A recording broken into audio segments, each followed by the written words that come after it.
am Rowena Starling, welcoming you to the Save Your Breath show, where we help parents eliminate the stress and aggravation of parenting, whether your child is 5 or 50. Today we will be talking about the body and how important it is in our interactions and in our communications. And I want us to get a feel for being more efficient about thinking about how we use our bodies to get our messages across to each other, especially the loving messages. I have a particular interest in it because I think that we ignore the body to a large degree, that we take it for granted, that we abuse it for the pursuit of happiness, and not enough of that nurturing aspect that we can employ to make each other feel good. That's parents and children to parents, and parent to parent, a partner to partner. For instance, a couple of the things that really point to what I'm after here, the fact that you can be in a bad mood and smile. And then that smile, just having that smile, even though you're in a bad mood, lifts your spirits and causes you to feel better. I think that we need to be educated about what we understand about our bodies. The other thing is if you hug someone for 20 seconds, then it's therapeutic. The oxytocins, the happy hormones are released, and I think that's a prescription that should be written out at the doctor's office. I don't think that we hug each other near enough here in America, probably all over the world. There's probably a country that does a 20-second hug. Maybe it's Italy, I don't know. But our guest today is Kimi Avary. She is a relationship navigation specialist who works with men and women who have challenges relating with each other both personally and professionally. She has been coaching for over 20 years and works with couples to help them save their relationships. As a certified relationship coach and an NLP master practitioner, Kimi helps her clients understand the masculine and feminine within themselves and within their relationships in order to create the harmony they desire. Her master's in counseling provides her with a strong foundation to help her clients create conscious partnerships in all areas of their lives. She is the creator of several programs, including the 90-Day Parenting 1 Year and Reboot programs and the Relationship Navigation System. Welcome, Kimi. I am so grateful to be here. I just adore you, and spending time with you and getting to share my wisdom on your show. Oh my God, match made in heaven. I think so. We have a thing going on. I've noticed that. Yeah. From when I met you, over a year ago? Gosh, almost 2, I think. You think it's almost 2 years? It's been a while, but anyway, it has been such a great connection, and I'm really, really pleased to be here with you. I'm glad to have you. We have a few questions. I wanted you to answer them. I guess you would be answering from the NLP aspect of things, because the subject this quarter is the body. Mm-hmm. And so I want to ask you these questions from the body perspective. If you kind of shine the light from that perspective, that would be helpful for us. Sure. Okay, so from the body perspective, what do you see are the biggest challenges for parents? Getting onto the same page, right? Getting into harmony about how to do parenting. Mm-hmm. Who is accountable for what? Mm-hmm. Every single person, man and woman, has masculine and feminine dynamics within them. And every couple has masculine and feminine dynamics. We look at it and we can say, oh, the guy is the masculine person. Mm-hmm. The woman is the feminine person. Or if it's a gay couple, it still plays out. Mm-hmm. And motherhood is the farthest thing from feminine. We like to think that mothers are feminine and nurturing, and they are, except they've got a heavy-duty masculine element, which is Wow. once the baby shows up, they are mama bear protecting that child, which is why I've got the parenting year one, because the parents start to clash because you've got two masculine energies at play. And that's why they're having the conflict. They don't have clean deals about who's accountable for what. And so when you're looking from the body perspective, how is that, I don't know, I'm wondering how that really, so when you're talking about the masculine and feminine, that is a body thing. Well, it's a physiological thing. It does impact our bodies. So the masculine is, I mean, we're hardwired to be this way. So the masculine is the provider, protector, producer. The hormones, the hormonal and they have a lot of things. testosterone. They typically have between 16 and 36 times more testosterone than women do, which allow them to more easily be in single focus mode. Okay, so a woman, her single focus comes from her adrenal glands and the little testosterone that she has. So it's exhausting. We end up with chronic fatigue syndrome, fibromyalgia, all kinds of issues from the adrenaline cortisol in our bodies.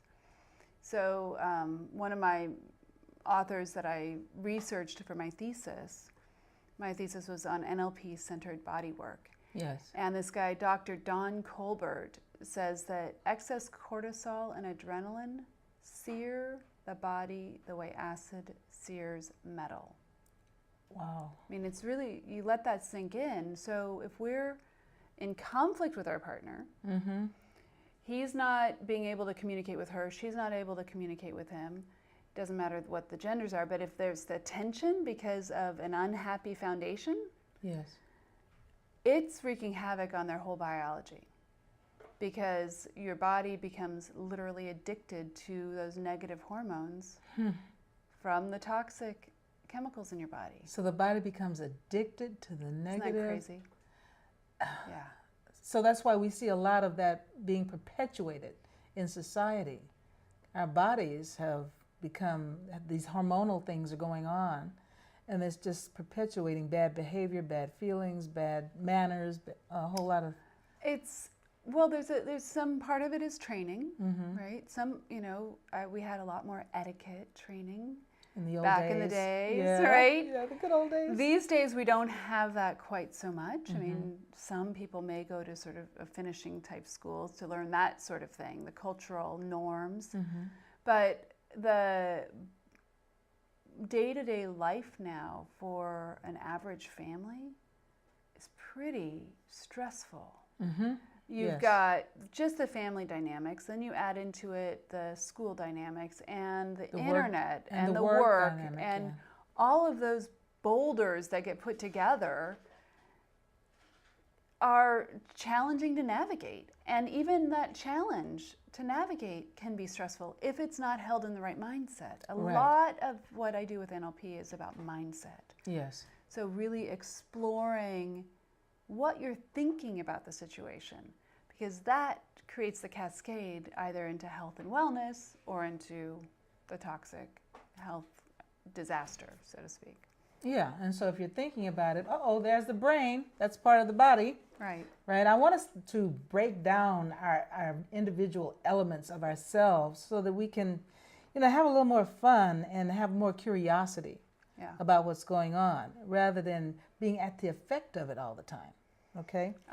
Curiosity, very key. Very key. So, from the body perspective,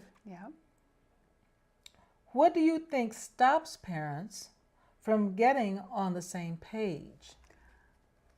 They don't know that there's a skill set that they can develop. They don't know that there's something that they can develop on how to successfully navigate the masculine and feminine elements. So what stops them is that they have no idea of what's possible. I call it parenting by default. Right. It's when you wing it, you get wing it results. Yes. And so most people are winging it. And especially like 50 years ago, things were, you knew the mother was doing one thing, the father was doing something. It was pretty organized. Yeah, and it felt easier that way.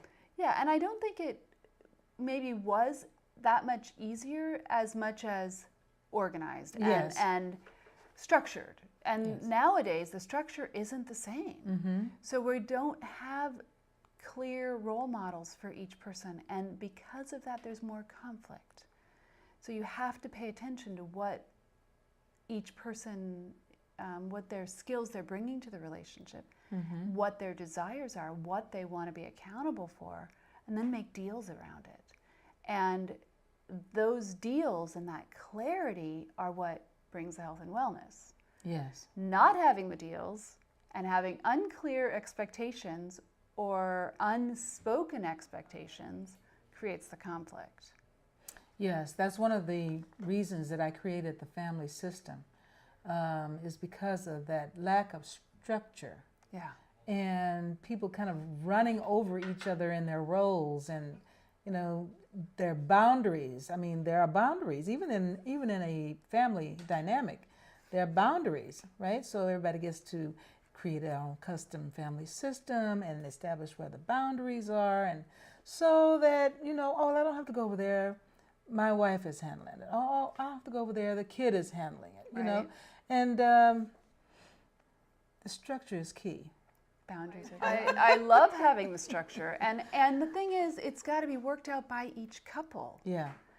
My brother and sister-in-law, she made a bunch more money than he did. And when they got pregnant, Eric became the stay-at-home dad. Yes. He was making about as much money as a daycare center would cost. Right. So he was the stay-at-home dad. And they worked it out. They worked out some deals around that. And every time you can do that, you have a stronger foundation for the couple. The couple has more stickability, which is essential for a relationship to last. And then they have the partnership that's a lot more fun to have. Right? Having the right foundation, meaning those deals, and you may end up in a traditional way. Yes. It may look traditional at the end, but if you don't have those conversations and you fall into it, that's where the trouble happens. Yes, that's the point of having creating your own family system. Yeah. Right. That's one of my key offerings when I'm talking to people, is to know that your family is not going to be like the one next door. Right. And the problems it has to do with looking like you're keeping up with the Joneses. Trying to have your thing be like somebody else's thing is where a lot of people run into trouble. Right. And unhappiness happens because, well, we can't do what those people do. Well, you can do other things. Yeah. What is your thing? What is your family thing? Right. And get into that. Comparing yourself to another family is going to drive you crazy. Really. So now, from the body perspective, Yes. what can parents do to support each other and get on the same page? Well, I think you need to know what it is that you want to contribute to your relationship and to the family system. You need to know what you want it to look like, what that vision is. And it's a skill set to really have a clearly identified life purpose, life vision, family vision, right? And share that with your partner and then make deals around them. Talk to your partner about what they want to be accountable for. And I keep using the word accountability because the masculine energy is all about accountability. And if you're not clear about that, it can really turn into a big mess. And I wanted you to just give us a few tips, a few things that bring into play the NLP aspect of things. Okay. Well, just to draw out some examples, just from the body perspective, since that's kind of the theme of things. Well, so in terms of the family, right? If the husband and wife partners, whether they're long-term relationship or married, or having daily connection, intentional communication. So NLP is kind of like an umbrella that goes over everything. So part of that is, what's my intention for today? What's my present state? What am I experiencing now, right? And what is it that I want to create? What is that vision that I have, that my partner has, and how can we co-create that together? But NLP literally maps it out by understanding what's missing in that process. Well, NLP is neuro-linguistic. Yeah. So NLP is neuro-linguistic programming. Neuro is how our brains work. Linguistic is how I communicate with myself and with others. And programming is the ability to change the pattern to get different results. Okay, so it's not necessarily having to do with touch or... It's not necessarily. It's literally our internal communication system and external communication system. So how we kinesthetically are in the world, and that has to do with our biochemistry, right? So understanding that how the benefit of touch impacts NLP and impacts how useful it can be or not. So when I touch somebody, it's an anchor. We call that an anchor in NLP. Couples can get into negative anchors or positive ones. So Give us some examples of the negative ones and the positive ones. So as I was growing up, my dad he'd returned from Vietnam. He had kind of an angry streak. And I could tell that he was angry because his jaw would get like, you know, I could see that. And that was anchored into my awareness. So I knew that it better, you know, go back away and go do my thing and let Dad do his thing. Yeah. And so we have an anchor is an association that we have with a facial gesture, a voice tone, a room, a space. So somebody who's the victim of an abusive situation, they might be anchored negatively to that room that they were in, or to the looks of the person who abused them, or something, right? Or an expression on a person's face. Yeah. So knowing that will help you to decide consciously what kind of anchors you want to use with your family, right? What kind of associations do you want to create? Are you going to send your child off to school making sure that their last thought of you every day as they get on the school bus is a smile from mom or dad, right? That's an intentional action. Now you can default it. People most often do. Yeah. They don't know that you're literally creating a positive association or a negative one just by your actions and tone of voice. And if you can use it consistently, then you can, and through intentionality, then you can create something that will last forever for a child or for the couple even. Yeah, you were saying something about our cells earlier before the cameras were rolling. Yeah. What was that you're saying? Our cells have a negative... Each cell has some sort of a barrier around it. So every cell has a wall, a membrane around it. Every right? cell. Every cell. It's a unique little... some people say they're all individual beings. Yes. So 100 trillion cells working together in harmony. Isn't that cool? Yeah. So, but every cell has receptors on it. Yes. And those receptors are sort of like on-off switches for activities within the cell. So if you're thinking thoughts and you're angry and you're frustrated or you're irritated or you're feeling betrayed or any number of things, when you've got that going on, you're creating chemicals in your body that affect the cells. They either go into health and wellness or fight or flight. So if you're angry all the time, your cells are going to go into fight or flight. So your body systems are going to shut down. And they're going to make it so you can move faster, but they're not going to be health and wellness inducing. So literally it shortens your life. Yes. The flip side is that you've also got receptors for serotonin and dopamine and oxytocin. And when you touch your partner, when you kiss for 20 seconds, a 20-second kiss, a 20-second hug. I'm excited Those about are that awesome. When you do that, it puts your body into health and wellness. It literally calms your body down. I love that idea. And we can do that for our partner. We can give our partners that gift. And of course, you can't touch without being touched, Mm-hmm. which is beautiful. You can't kiss without being kissed. Yes. Hugging, right? Really very valuable. I love the way you pointed that up. Yeah, you cannot touch you without being touched. Yeah, Wow. it's important. Thank you for that. Pleasure. Are there any other, before I go into your offer, are there any other little tidbits you can share with us about, for instance, the thing about if you're in a bad mood and you smile, then suddenly you can notice that you feel better, just that the body's playing that role. That's an important role.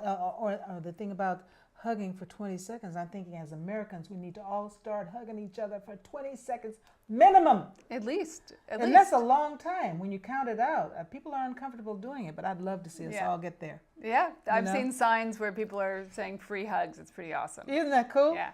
I think I did, I did that on the street corner one Did you? day. Yes. I took a sign, downtown San Francisco, and free, I think I was selling hugs for $1. Just to see how many, not many people took me up on it. Well, I don't think they were free. I don't think I was doing free hugs. we might want to try and do some free ones. Maybe I was going to try the free thing, but I for some reason, I just programmed on the $1. That's the way I am. But is there anything else like that you can share with us? I want to talk about needs a little bit, because requirements, for instance, are requirements, needs, and wants. Requirements are very clearly defined. I require this in order to be happy. If it's not there, I leave my relationship or something. Yes. Needs are really important, but they need to be worked out, and we can make deals around the needs. Okay. Right? They're negotiable. Right. Women have a challenge asking for what they need in a way that's received well. We typically... In a way that's received well. Yeah. We typically wait so long that we're upset before we ask. And then all they hear is the storm instead of hearing our actual need. So I'm about to speak this weekend at this Priestess Rising event, and I'm going to be talking with the ladies about getting really clear on what they need. Instead of being furious, turn inward and become curious. And then you need to up your appreciation so that you can deliver your need to your partner in a way that your partner can receive it. And don't wait until the last minute. Well, don't wait until you're already upset. Yeah, or expecting someone to read your mind. That doesn't work very well. Yeah, there's still a lot of mind reading where people are expecting it's not happening. Well, what happens too is that when women aren't typically clear about what we need until we're upset.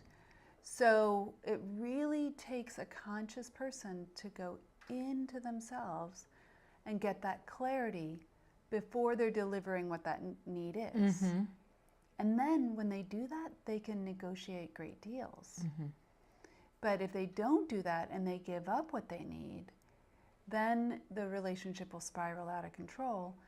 And 2/3 of divorces are initiated by women. So you might think that you have the right skill set, but if you don't know how to ask for what you need in a way that your partner can receive it, you don't. But really, you're operating from the place of a woman in the relationship with another woman instead of how it would be with a man. Yeah, and that will undermine the relationship. So if you take action and begin to learn relationship navigation skills and master those, then you're going to have the harmonious relationship that you desire that takes the couple together into the future, where they get to celebrate their grandbabies and great-grandbabies. Yes. Right? Yes. I mean, if they can make it through that part, but it's about changing the way you think and literally learning how to get clear before you're upset. Thank you. So that you can make those deals, Thank you, Kimi. Well, you have a 90-day parenting year one program. Yeah. And could you just tell us a little bit about that? I think we have a minute or so for you to do that. So the 90-day parenting year one is all about getting the right skills to navigate your relationship situation. We look at how commitment works for masculine and feminine, men and women, how attraction works, how to up your relationship skills. We work on the skill set. And then we do targeted one-on-one coaching with the couple on their specific needs, areas where they need to clear up past hurts and forgive each other and deal with betrayals or hurts or things that are lingering. Because when that past stuff is lingering, you can't be present. Yes. So what I'm offering through our time together is a complimentary relationship breakthrough session for anybody who is participating in your program, and this is really for your guests. Yes. Who want to up those relationship skills, to learn to navigate their relationship successfully, because we have so much power in the relationship and influence on how it goes, that when we step into our leadership qualities as women and we guide and use the force of our energy toward what we want to create, then we can have the harmonious relationship we want. Happy parents make for happy children. Absolutely. And happy offspring all the way around. Yeah. And I will be posting this on the show when it's broadcasting. Yeah. It's KimiAvary.com/win. Yeah. Okay. Well, I thank you very much for sharing your wisdom with us today, Kimi. My pleasure. I appreciate you being here.